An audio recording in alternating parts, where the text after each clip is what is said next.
اور آپ علی مرزا صاحب کون سی دین کی خدمت کر رہے ہیں اس طریقے سے؟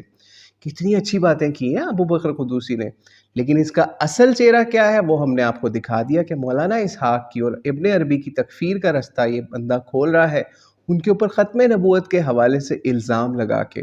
جس کا ہم جواب دے چکے، لیکن اس کو وہ جواب پسند نہیں آیا۔ مولانا اسحاق کی ویڈیو سے بھی وہ جواب دیا باقاعدہ،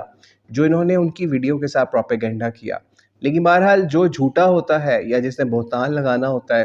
وہ اس کی ایکسپلینیشن نہیں مانتا۔ یہ اس لیول کے فرقہ واریت کے کیڑے ہیں، گٹر کے کیڑے ہیں، فرقہ واریت کے گٹر کے کیڑے ہیں۔ ہم سوچ سمجھ کے یہ الفاظ یوز کر رہے ہیں۔ ہم نے آج سے پہلے شاید کسی ویڈیو کے اندر یہ گٹر ورڈ یا اس طرح کا فرقہ واریت کا کیڑا ورڈ یوز نہیں کیا ہوگا، لیکن یہ احسان الہی ظہیر کے خاندان کے لوگ فرقہ واریت کے ایسے کیڑے ہیں باقاعدہ کہ ہم آپ کو دکھا رہے ہیں کہ سوشل میڈیا پہ یہ لوگ تکفیر کیسے کر رہے ہیں، اس کا رستہ کیسے